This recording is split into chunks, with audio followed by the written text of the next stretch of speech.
eh, Gus Wakid dan semua para senior, Prof. Kuncoro, Pak Sidral, Arif Rahman, dan semuanya saja.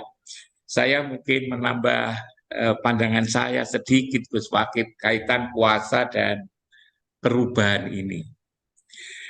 Saya menangkap dari kewajiban berpuasa ini adalah kan untuk membangun ketakwaan, la'allakum tattaqun.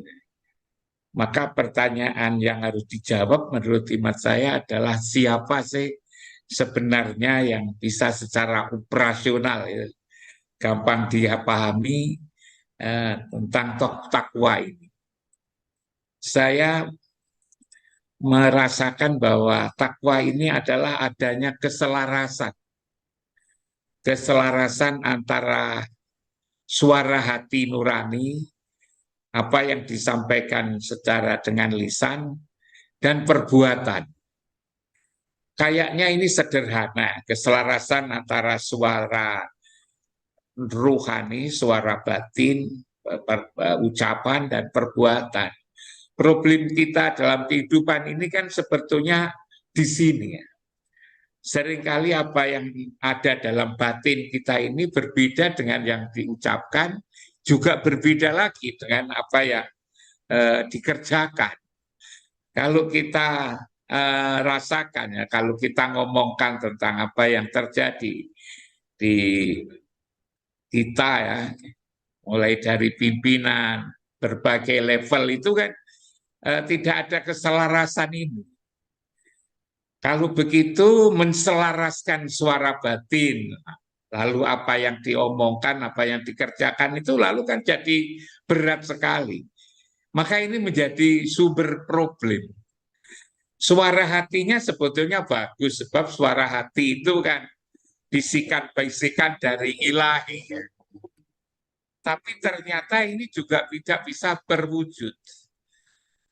Kalau untuk membangun terbangunnya keselarasan ini lewat pendidikan, lewat seminar, lewat musyawarah, rasa-rasanya kok tidak tercapai. Maka lalu Allah sendiri menggunakan cara ialah lewat puasa. Puasa yang seperti apa? Puasa yang bukan hanya sekedar me, menghindari makan minum dan hubungan suami istri di siang hari, bukan itu, tapi adalah mempuasakan yang disebut dengan hawa nafsu dunia setan ini.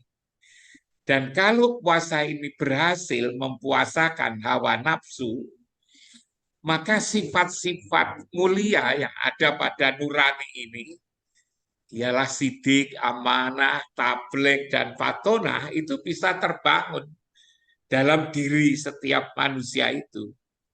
Yang tadi dikatakan oleh Profesor Basar adalah dimulai dari diri sendiri, dimulai dari semua orang. Lalu kalau kita mengandai-andai bahwa memang puasa itu mampu untuk merubah menjadikan kualitas pribadi ini menjadi betul-betul takwa, betul-betul bisa menselaraskan antara apa yang disuarakan oleh hatinya, apa yang diomongkan, dan juga apa yang dikerjakan. Lalu kemudian bisa melahirkan sifat-sifat sidik, amanah, tabligh, dan fatonah, ini akan menjadi luar biasa. Menurut hemat saya ini akan menjadikan kekuatan. Coba kita bayangkan umpama pimpinan di negeri ini di semua level, tidak saja misalnya di birokrasi, tapi juga di pendidikannya, maka ya tentu masyarakatnya akan bagus.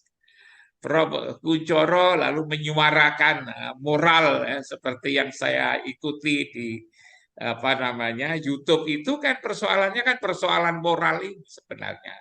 Persoalan moral kan persoalan tidak adanya keselarasan antara suara batin apa yang diomongkan lalu juga apa yang dikerjakan, itu sebetulnya ruwetnya itu di sini ini kalau saya itu lihat. Nah, kalau itu seperti ini, maka disebut sebagai orang takwa. Orang takwa itu orang yang bisa menselaraskan tiga suara, tiga kekuatan tadi.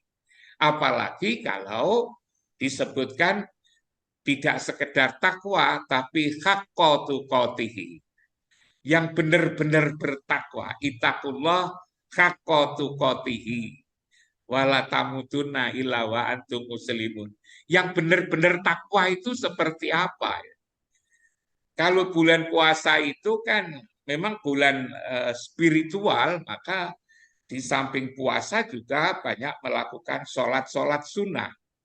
Nah, ketika kita ngomong sholat dan juga sholat sunnah, maka sebenarnya kan diri orang yang lagi puasa, yang lagi sholat itu kan mengikut Rasul ya.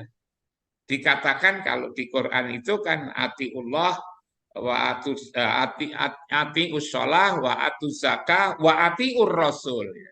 Yang sholat, yang zakat, membersihkan hatinya, jiwanya, dan juga taat kepada Rasul, dekat dengan Rasul. Yang Rasul punya sifat-sifat yang mulia itu, apalagi di bulan puasa itu kan ada malam Lailatul Qadar. Saya tidak memaknai Lailatul Qadar itu adalah malam yang dimana kalau orang beribadah pahalanya 1000 bulan. Saya ingin memaknai bahwa pada bulan puasa itu diturunkan Al-Quran. Al-Quran itu siapa? Al-Quran itu adalah Rasul. Al-Quran itu adalah Muhammad. Muhammad pada bulan puasa itu di malam-malam yang mulia itu memperbaiki hati umatnya. Nah, cara memperbaiki gimana? Di dalam Quran surat Jumat itu kan ada kalimat wayu zakihim, ya, mensucikan. Maka kehadiran Muhammad secara ruhaniah pada bulan puasa terhadap orang-orang yang beribadah semalam itu akan dicabut penyakit hatinya, akan dibersihkan hatinya. Maka dengan begitu dia akan dekat. Siapapun yang beribadah di bulan puasa itu dan menjadi dekat dengan Allah dan Rasul, maka akan menjadi manusia yang haqqatu qatihi itu. Nah, dengan manusia yang haqqatu qatih yang ikut Rasul tadi, bimusolah wa atu zakah wa atiur Rasul, maka tatkala Rasul mampu membangun masyarakat Madani mulai dari Mekah dan Madinah itu, maka akan melahirkan pemimpin-pemimpin di semua level, di semua bidang, bidang ekonomi, bidang politik, bidang pendidikan, dan juga bidang-bidang yang lain. Kalau itu berhasil melahirkan puasa yang bisa melahirkan manusia yang haqqatu qatihi itu, maka insya Allah ini akan menjadi perubahan dasar. Jadi perubahannya dimulai dari apa yang ada di dalam diri ini yang memang sulit sekali. Kelemahan-kelemahan itu kalau saya rasakan itu adalah dari diri pelaku-pelaku perubahan itu, Gus Wakid. Maka dalam konsep puasa ini yang saya lihat kok seperti itu. Yang diperbaiki bukan kerja-kerja yang bersifatnya zahiriah, memang itu penting, pekerjaan-pekerjaan yang bersifat dairiah itu, tapi pekerjaan dairiah itu akan menjadi benar-benar bermanfaat kalau dimulai dari apa yang ada di dalam diri ini. Inilah menurut imat saya, puasa adalah membangun kualitas manusia yang disebut muttaqin itu. Pikiran saya kok sederhana seperti itu, Gus Luar Wakil. biasa. Mudah-mudahan bisa jadikan bahan pertimbangan, bahan renungan. Kurang lebihnya mohon maaf. Terima kasih. Assalamualaikum warahmatullahi wabarakatuh.